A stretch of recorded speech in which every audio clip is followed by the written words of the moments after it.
You ever have someone break into your house during a government exam? Then try to claim you're the one committing a crime? Yeah, that happened. And not just anyone. I'm talking about Pamela Morris, the self-appointed queen of our neighborhood HOA, who thought she could run the world just because she could fine people for their porch lights being too warm. But this time, she crossed a line and picked the worst possible day to do it.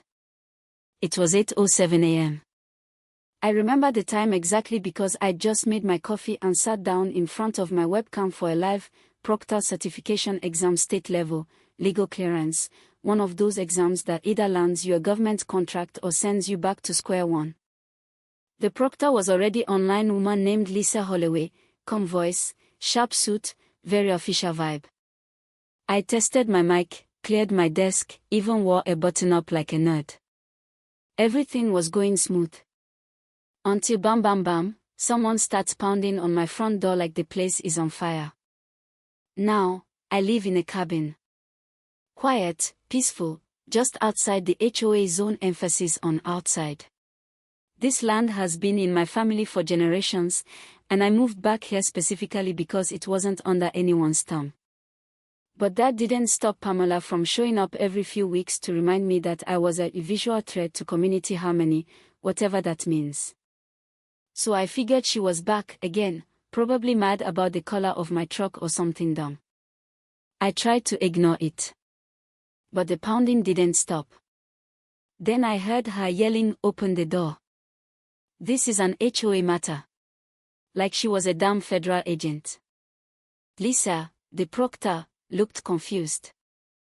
I said, "Sorry, I think the neighborhood boss lady's at it again." Lisa just nodded and said, "Let the camera run. If anything happens, it's all documented." Well, something happened. Because when I didn't answer the door, Pamela didn't leave. She walked around the cabin. I saw her through the window and then, out of nowhere, pulled out a key. A key that looked exactly like mine. That's when it hit me she'd been inside before. Maybe when I was out on a supply run. Maybe when I was asleep. That cold panic settled in, the kind where your body reacts before your brain does. I turned my webcam toward the hallway. And then I heard the squeak of the old bathroom window sliding open. I froze. That window's always been tricky. Grandpa never got around to fixing the latch. And somehow, she knew it. A few seconds later, I heard her shoes hit the bathroom floor. Then the hallway. Then, there she was in my doorway. Not even winded. Holding a clipboard, and looking at me like I was the intruder.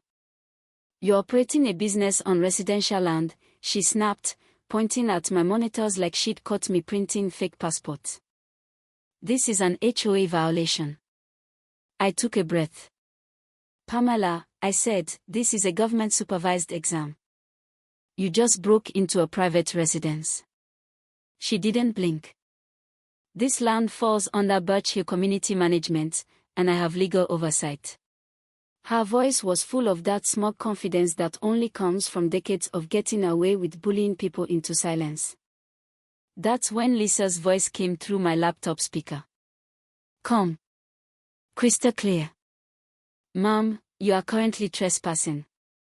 This session is being recorded and stored in accordance with state legal protocols. Please identify yourself." Pamela paused for a half second. You could see the gears turning, then scoffed, "That's a fake call. He's faking all this to avoid inspection."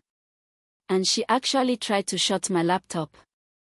I pulled it away just in time. "Lisa," I said, "you getting all this?" "Every second," she replied.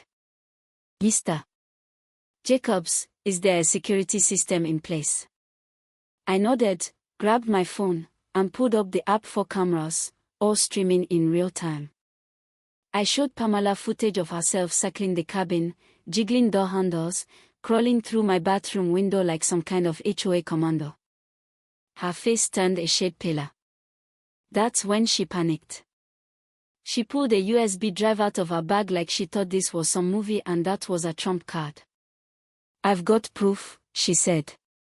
Noise complaints, surveillance footage, unauthorized activity logs. You'll see, the board will see. Lisa didn't even flinch. Please submit that drive to the state legal portal immediately. Any unauthorized recordings may be considered further evidence of misconduct. Pamela started backing up toward the hallway. That's when we heard sirens.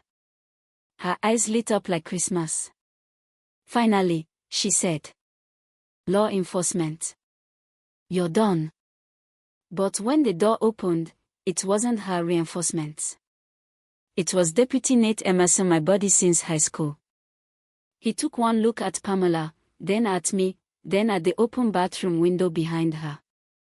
Pam, he said, slow and measured, did you enter this property without permission? She launched into her script, he's conducting unauthorized work. The HOA, but Nate cut her off. Pam, he said again, this time holding up his phone, a neighbor called in a suspected break-in. Said someone climbed through a window. Pamela froze. Then, right on cue, my phone buzzed. A voicemail from my late grandfather's lawyer. I tapped to listen, speakerphone on. The message said, Tyler, we've located additional documentation on your property lines. Turns out your land extends nearly a quarter-mile further than recorded, including several homes in Birch Hill. The silence in the room could have cracked glass. Lisa leaned in toward the camera. Are you saying Mr. Jacobs owns land currently claimed by the HOA? That's correct, the voicemail said. Pamela's face went blank. Then she shook her head and tried to pivot. None of this changes the violations. The board has jurisdiction. No, Pam, Nate said, pulling out a pair of cuffs. What you've got is a whole lot of explaining to do. And that USB drive? Goldmine. It didn't prove I was doing anything wrong, it proved she was. Unauthorized surveillance. Financial mismanagement. HOA funds rerouted to personal accounts. Even messages where she bragged about scaring people off their property to clean up the neighborhood. And the kicker? Lisa already had a case open. Pamela had been under investigation for over a year. They just needed the final nail.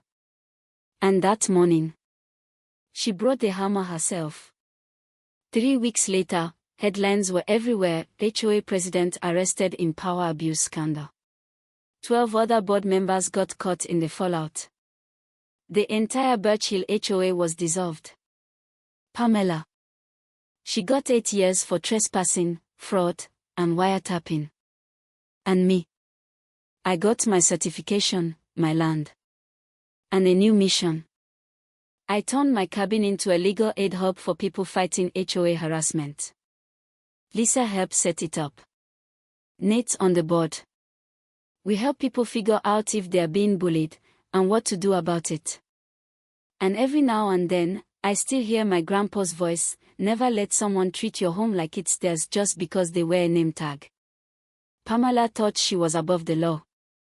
She thought the HOA badge gave her more power than the Constitution. She learned hard and fast that it doesn't. So now I want to hear from you. Have you ever had an HOA go too far?